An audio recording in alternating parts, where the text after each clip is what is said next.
and welcome to the winter edition of the Garrington National Market Review. Our research team have been busy over recent weeks evaluating the UK property market, and in this video we explore some of the key findings of our latest report and hear from some members of the Garrington team about the trends we're seeing in different sectors of the market.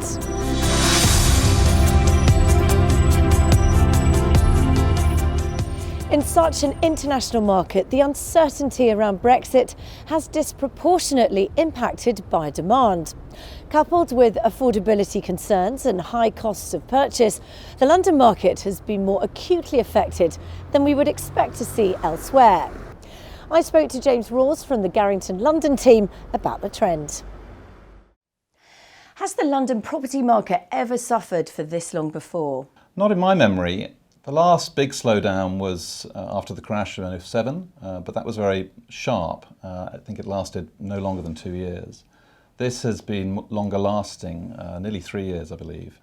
So we've seen prices dropping off slower, but that suggests in itself that there's a recovery potentially around the corner. Many families are still moving to London or upsizing and moving into larger properties outside of central London. What are the top 3 locations you would suggest they consider? Well, families always want to consider something that has got space, they want to be close to green areas for their kids and dogs, pets, whatever, and they want to have good education facilities. London offers that in spades, but I think that certainly there are 3 potential areas to consider for families. Hampstead is a lovely village atmosphere, while still being close to the centre of London. Coming round, Chiswick is also an excellent area, very wide area, great shopping facilities through the centre of Chiswick, and it's also very well situated for getting out to Heathrow, but also getting into town, into the centre of town. Clapham is also a very popular area with families. It's between Commons, Wandsworth and Clapham Common. You have the Northcote Road with excellent shopping again, but also very, very good schooling. And it's still, just being south of the river, it's still very close to the centre of town. Well, buyers are price sensitive, latent demand is building, and has been the case historically. Those most established and solid central London markets, such as Mayfair, Belgravia and Knightsbridge, may well see renewed activity first, once political stability emerges. Nick Dawson is one of Garrington's specialists in these locations and discusses the picture he's seeing on the ground.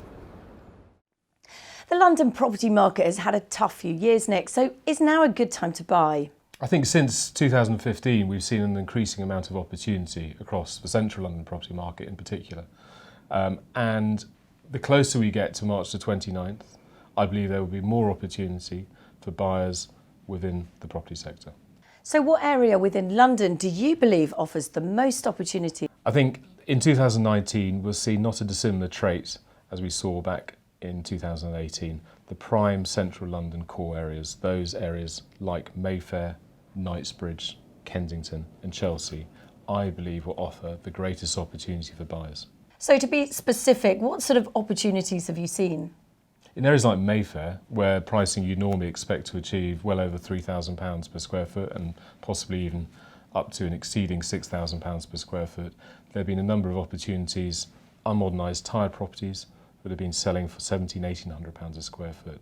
So that probably represents somewhere in the region of a 25 to 35% discount to the market pre-referendum. And again, in Chelsea and Kensington, similar types of values of discounts have been seen.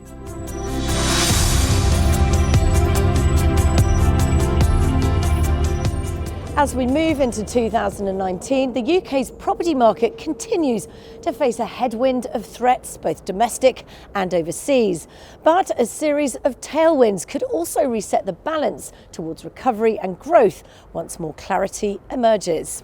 Whatever happens in the property cycle in 2019 and beyond, it makes sense to find places which are likely to outperform the average and provide a level of security blanket. Even if the market were then to drop in places, the level of risk is lower. Contained within our full report, we've taken steps to identify such locations around the UK. Nicholas Finn explains more. Nicholas, which part of the country has the greatest potential for price growth? It's an interesting question and one we're often asked at this time of the year. In 2018, our data shows that in the northeast prices were 8% off their previous peak, and with average house prices in the area versus the average earnings being at 5 times, that compares well against the national average of 8 times. Based on what we're seeing on the front line, where's the most active property market in the country? In the UK, most active market that we're seeing based on the data from last year is the West Midlands. Properties were transacting on average across the country 10 days quicker in the West Midlands than they were elsewhere. And we see that momentum continuing in 2019. And for rental investors, where should they consider? In 2019, rental investors are going to be driven by yield or capital. From a yield point of view, you're looking at where things like HS2 are bringing in jobs, or surprisingly in Exeter, where there's job growth there, and therefore you're seeing good yield. And on the other hand, the longer term investor should be looking at the proven markets of London and Cambridge, where prices are softer, but that should lead to longer term capital growth from here.